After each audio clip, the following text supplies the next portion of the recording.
Hello everybody, welcome to Catherine Sews. Thank you so much for joining me today. Today I want to show you how to make these cute little fabric bowls. They're really fun and easy to make, and they use just scrap fabric and thread. There's no rope, there's no glue, there's no strips of batting. It really is just fabric and thread. And so it's a great way to use up scrap fabric. I've just grabbed a few pieces of coordinating quilt fabric just from my scrap bin. They look really pretty together, and I'm just going to start by tearing strips. I'm going to tear strips that are 2 inches wide and just across the straight of grain. They don't have to be on the bias, although you could, but on the straight of grain is just fine. I'm going to tear enough that when I join them together, that I end up with a strip that is about 8 or 9 yards or meters long. Nothing in this whole project needs to be exact. I just recently learned how to do these bowls because one of the members of my online sewing community, Catherine's Sewing Room, shared the technique with me, and then I shared it with the rest of the membership. And we had a 3-hour sew along where we all made our really beautiful little fabric bowls. And as we went through the whole process, we just got better and better at it. This was the first one I'd ever made. As we worked together, somebody would say, oh, maybe we should try it this way. Oh, let's do this.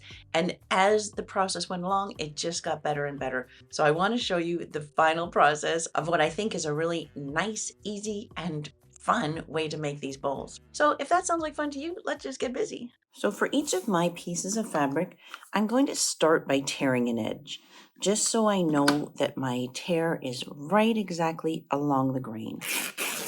So now I can safely measure from that torn edge, and I'm going to use the lines on my table and a rotary cutter. I'm cutting at every 2 inches, and then I'm just going to tear.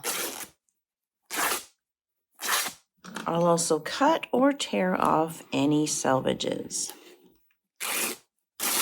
So that cut edge looked pretty straight, right? But when I tear it, you see that my tear is straight. It was the cut edge that was not on grain. But now my piece is right on grain. So you can use the rotary cutter and the lines on your table if you have that kind of setup. But if not, you can also just use scissors and a ruler.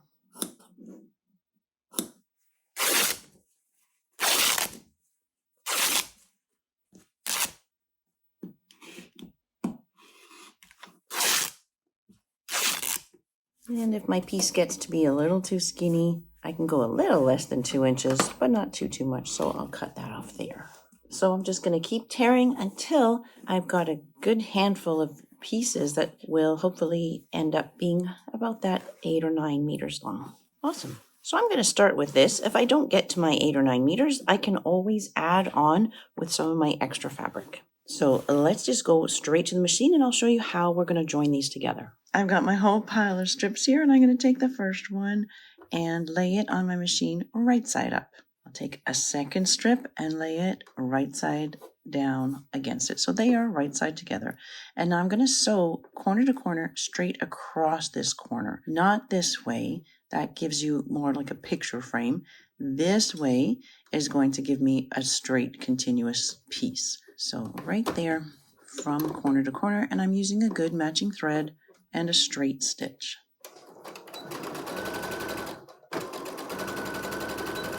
Then this one, I'm just going to make sure I've now got it right side up, and take another strip and lay it right side down against it. So they are right side together, sew across that corner.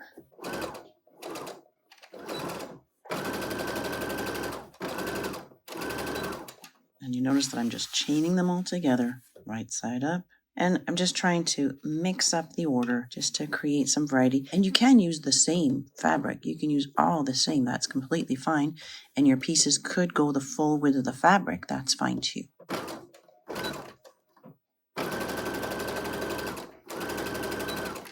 So once I get into it, then I'm going to put my pieces into various piles here so that I can make sure I've got kind of a random order and I don't end up with all of the same at the end.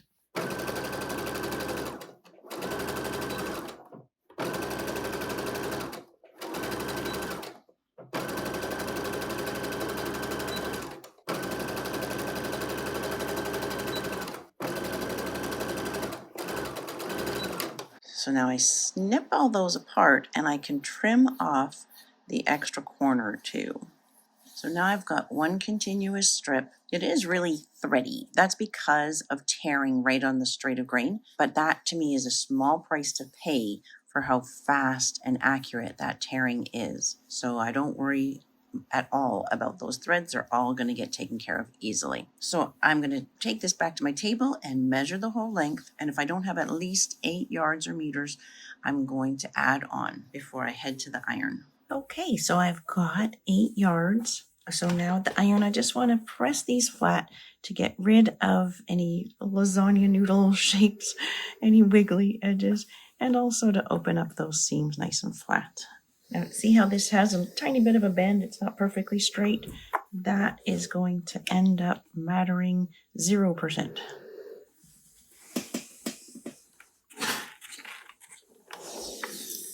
Okay, so now that whole long strip is pressed flat, and as I was pressing, I just pulled off any big gobs of thread.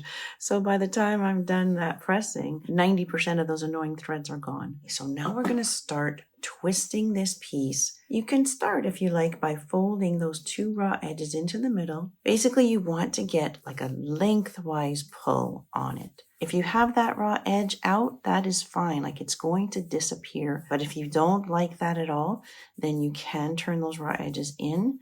I just find that it is easier to not worry about it.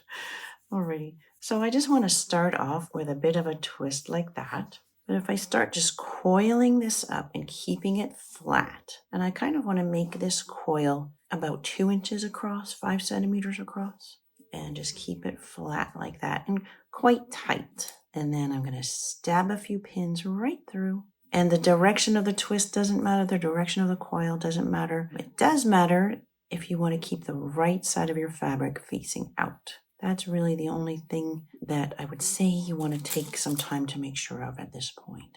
All right, so with maybe 3 pins holding that across, now we're going to go back to the machine and use a straight stitch still to sew like pizza shapes across this. So I'm going to sew straight across in 3 different directions. Now my machine does not like sewing over pins, so I'm going to have to be very careful here.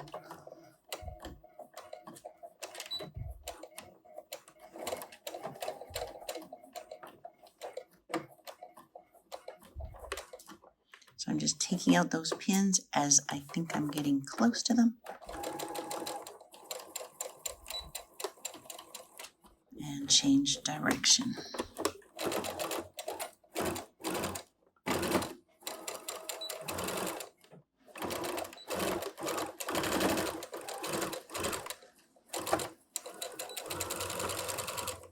And I want to continue that twist, but now I'm switching to a zigzag stitch, and it's 4.5 millimeters wide, quite a wide zigzag, but only 2 millimeters long.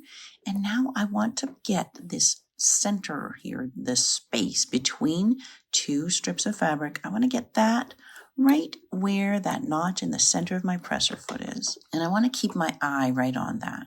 Now I can start my zigzag right here, or if it looks a little loose here, I'll just start a little bit back. The important thing is that that space between the 2 strips is right dead center in my presser foot.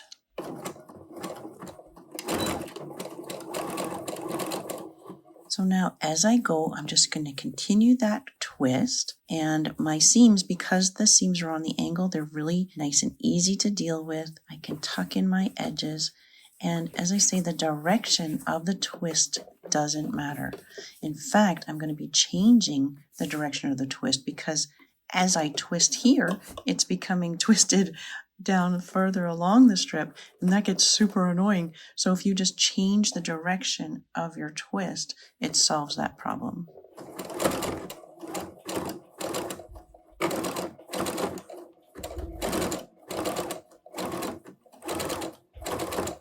Now, if you do miss a spot and you end up with a little hole, no problem at all. You just go back in afterwards and you catch that. Like you just redo your zigzag there, no big deal. So twist, and then my left hand here is going to be keeping this piece flat.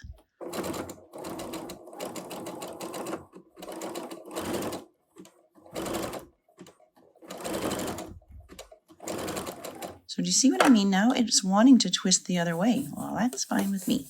We'll just go the other way. I kind of want to just get rid of any big lumps.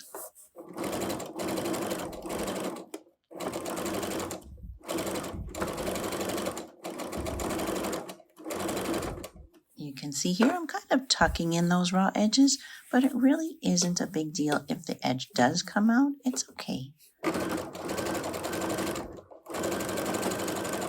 And my eye is just staying right in the center there, trying to guide the space in between right to that center notch. So I'm twisting it the opposite way now. And you can see there's a little bit of raw edge sticking out there, and I don't think that's going to end up bothering me in the slightest.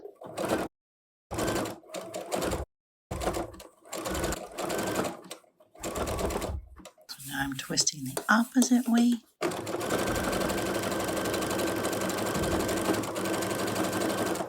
And I want to keep going until this flat disc is about 5 or 6 inches wide, depending on how big I want the bowl to be. But for an 8-meter long strip, about 5 inches in the center works out pretty well. If you want a bigger bowl, you'll need a longer strip, maybe up to even 12 meters or 12 yards. I'm using yards and meters interchangeably.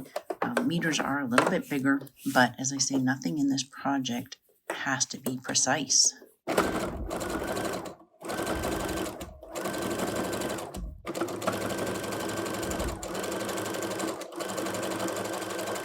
And people that were on that sew-along found that even if they used an ugly fabric, a print they didn't like, the print gets so hidden in here that it didn't matter at all if they liked the print or not. It still looked really nice.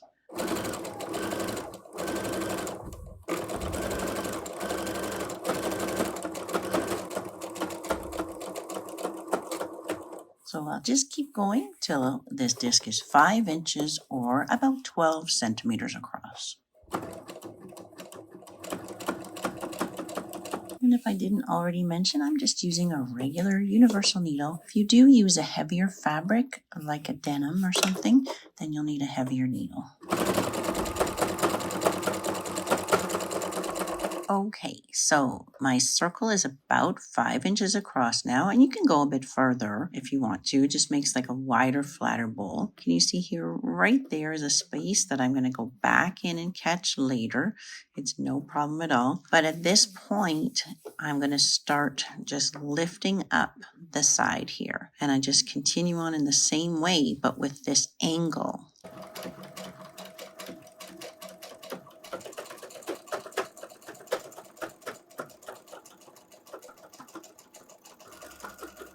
And you can see it doesn't take long before you start getting that bowl shape where the edge starts to curl up, and you just keep going around with your twist and lifting that left side up.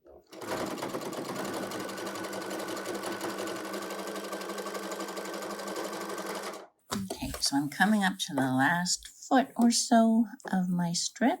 I'll show you how you can make a little handle. It's totally optional, but I'll show you with the handle and without.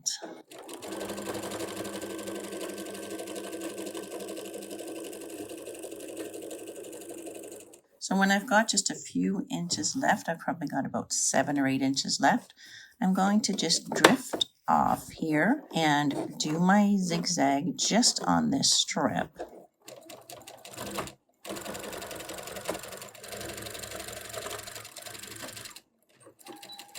So if I didn't want the handle, I would just continue with my zigzag along there until I got to the end, and I would just dip it down and zigzag over that and then trim off the excess. So that's how I did this one. It's not as neat as I would like, but it's not too bad. But if you do want the handle, then you double it back on itself. On this one, I doubled it back on top and secured it there. And again, it's not as neat as I would like. So I'm going to try a different way here where I double it back and bring it under. Rather than, like, you see the difference? In the gray one, I brought it over like this. But now instead, I'm going to try bringing it under so that it'll be more like that. I think that could work. Okay, so I might go a little bit longer and then bring that one under. Okay. So right at this point is where I will bring that tail under. Good.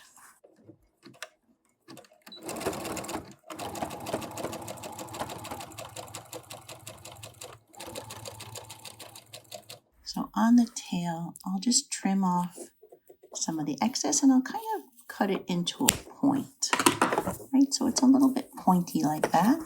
And then I'm gonna slip that under and close that up.